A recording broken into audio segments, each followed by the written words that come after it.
Welcome back guys, स्वागत है आप सभी का हमारे यूट्यूब चैनल एजुकेशन सॉल्यूशन में। मैं एमडी एहतशाम। आज हम बात करने वाले हैं मेथड्स ऑफ वैल्यूएशन गुडविल के बारे में। हम ये देखेंगे कि गुडविल को किस तरह से उसका वैल्यूएशन किया जाता है। तो यहाँ पे गुडविल का वैल्यूएशन करने के अलग अलग मेथड्स हैं। Simple average profit method, average weighted average profit method, super profit method और कैपिटलाइजेशन मेथड।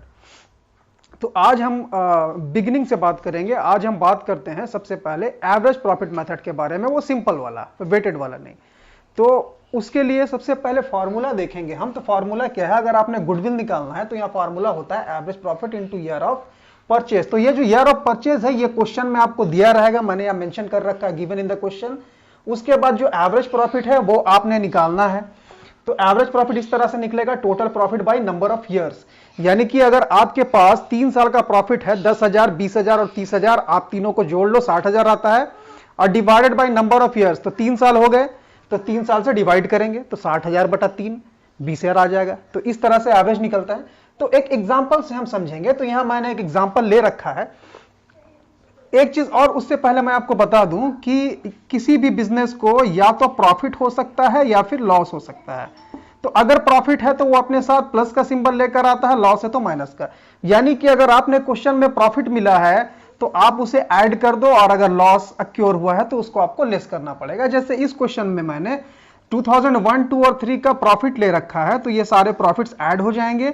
और चूंकि 2004 में 40,000 का लॉस है तो इसको सब में से लेस करना पड़ेगा। तो हम चलिए ऐड और लेस करते हैं। तो 80,000 प्लस 70,000 प्लस 50,000 इसको ऐड करते हैं, और उसके बाद 40,000 को लेस करेंगे क्योंकि ये लॉस है। तो टोटल जो हमारा है ऐड लेस करने के बाद वो 1,60,000 आएगा। ये मैंने पहले से लिख रखा है। अब हमें क्या करना है? हमें गुडविल निकालना है। तो गुडविल का फॉर्मूला जैसा कि ऊपर मैंने मेंशन किया हुआ है, तो वो क्या है? Goodwill is equal to average profit. तो एवरेज प्रॉफिट निकालेंगे तो एवरेज प्रॉफिट कैसे निकलेगा? Total profit by number of years. तो हमारे पास टोटल प्रॉफिट है 1,60,000 जो हमने निकाल रखा है पहले से, divided by number of years. देखिए कितना साल है, 1 2 3 4, दे आर 4 ईयर्स। तो 4 से डिवाइड करेंगे तो 4 4 जा 14, यहाँ 40,000 हमारा जो एवरेज प्रॉफिट है वो आ जाता है, which is required to compute the goodwill. तो गुडविल निकालने के लिए क्या करना है? Average profit which is calculated 40,000 and multiplied by year of purchase. तो ईयर ऑफ परचेज हमने मान लो यहां 2 मान लिया है कि क्वेश्चन में ईयर ऑफ परचेज 2 दिया हुआ है, जो कि क्वेश्चन में हमेशा दिया रहेगा। तो इस तरह से 40,000 टू 2 80,000, ये जो हो गया हमारा अमाउंट ऑफ गुडविल। तो इस तरह से सिंपली गुडविल का कैलकुलेशन होता है। अच्छा, क्या सारे क्वेश्चन इस तरह के होते हैं या क्वेश्चन में कुछ चेंजेस भी होते हैं? देखिए फार्मूला तो यही यूज होना है एवरेज प्रॉफिट मेथड में, और कोई दूसरा फार्मूला नहीं है। लेकिन क्वेश्चन में कुछ वेरिएशंस आता है। वो कहां आता है? कभी कभी प्रॉफिट या लॉस में कुछ एबनॉर्मलिटी होती है। वो एबनॉर्मलिटी किस तरह की होती है? तो सबसे पहले नॉर्मल और एबनॉर्मल में आप फर्क समझ लो। तो नॉर्मल हम उसे कहते हैं जिसकी उम्मीद की जा सकती है या जिसका आपने अंदाजा लगाया है कि ये हो सकता है, और जो रेगुलर बेसिस पे होता है वो नॉर्मल है। जैसे कि सूरज का पूरब से निकलना, पश्चिम में डूबना, ऑब्वियस बात है, ऐसा होना ही है, तो ये नॉर्मल बात है। लेकिन अगर कभी किसी दिन सुनामी आ जाता है तो ये अबनॉर्मल है। आपने सोचा नहीं था और आ गया। कभी अर्थक्वेक आ जाता है, ये अबनॉर्मल है। आपने सोचा नहीं था और आ गया। तो इस तरह की चीजें जो कभी कभी होती है, जो रेगुलर बेसिस पे नहीं होती, उस तरह के सिचुएशन को हम एबनॉर्मल बोलते हैं या असामान्य बोलते हैं, और जो रेगुलर बेसिस पे होती है वो नॉर्मल है। तो प्रॉफिट और लॉस के साथ भी इस तरह की बात होती है। सबसे पहले हम प्रॉफिट को लेते हैं। तो अगर हम प्रॉफिट की बात करें तो ये प्रॉफिट का 2 सिचुएशन हो सकता है, नॉर्मल प्रॉफिट और एबनॉर्मल प्रॉफिट। तो आप किस प्रॉफिट को नॉर्मल प्रॉफिट बोलेंगे? सपोज करो if you are a book seller, तो आपने अगर 80 रुपया में एक बुक लेकर आए हो आप, और आप उसे 100 रुपया में बेचते हो, तो 20 रुपया आपका जो प्रॉफिट आया, तो इसे हम नॉर्मल प्रॉफिट बोलेंगे। क्योंकि आप किताब बेचते हो और किताब के बेचने से जो लाभ है वो रेगुलर बेसिस पे आपको होना है। आपने उसकी उम्मीद भी की थी, तो इसलिए ये आपके लिए नॉर्मल प्रॉफिट हुआ। अभी इसमें एबनॉर्मल प्रॉफिट किस तरह से होगा? अभी आपकी किताब की दुकान में एक सीलिंग फैन लगा हुआ है जो कि पुराना हो गया है। आप चाहते हो कि इसे नए से रिप्लेस कर दें, तो अभी पुराने वाले को आप सेकंड हैंड में बेचोगे। तो मान लो कि आपने उम्मीद किया कि सेकंड हैंड इसका 700 आपको मिल जाएगा, लेकिन आप एक्चुअल में जब मार्केट में उसे बेचने गए तो आपको 700 की जगह 800 मिला। तो इस सिचुएशन में 100 आप सरप्लस में है, यानी कि 100 आपको प्रॉफिट हो गया। ये क्या है? Profit on sale of fix asset. तो इस तरह का जो प्रॉफिट है ये चूंकि रेगुलर बेसिस पे नहीं होता है, ये आपका ऑक्यूपेशन तो फैन बेचना नहीं है।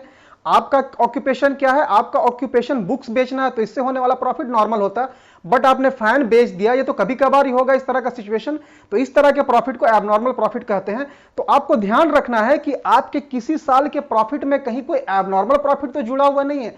If it is included then you should deduct that particular amount. अगर किसी साल के प्रॉफिट में एबनॉर्मल प्रॉफिट जुड़ गया है गलती से, तो आपको एबनॉर्मल प्रॉफिट को लेस करना है।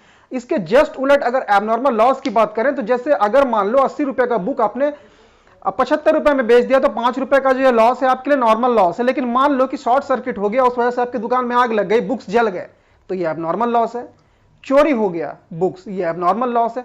तो अगर कभी एबनॉर्मल लॉस को किसी ईयर के प्रॉफिट या लॉस में चार्ज कर दिया जाता है, तो आपको क्या करना है? इसे ऐड कर देना है। मैं वापस से बोलता हूं, if any abnormal profit is there, it should be deducted from the related years profit.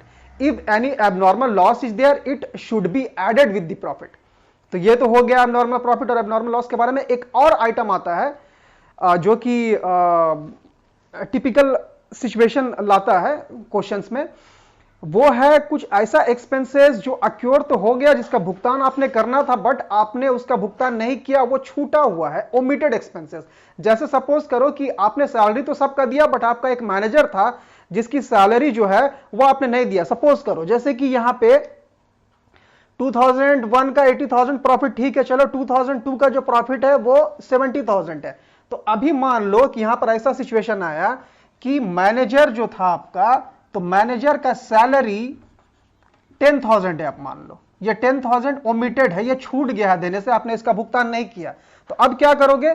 2002 से संबंधित अगर ये है, तो 2002 से ये 10,000 आप लेस करोगे, इसका अमाउंट जो 2002 का 70,000 है। तो अब आपको 60,000 प्रॉफिट मानना है 2002 का, क्योंकि ये जो ओमिटेड एक्सपेंसेस था इसका पेमेंट करना जरूरी है। इस तरह से कभी ये हो सकता है कि आपने इंश्योरेंस करवा रखा है, उसका प्रीमियम का पेमेंट नहीं किया, तो किसी भी तरह का एक्सपेंसेस अगर ओमिटेड है, जिसका भुगतान अब तक नहीं हुआ, तो संबंधित ईयर के लाभ में से आप उसका भुगतान करो और उस अमाउंट को आप डिडक्ट कर दो।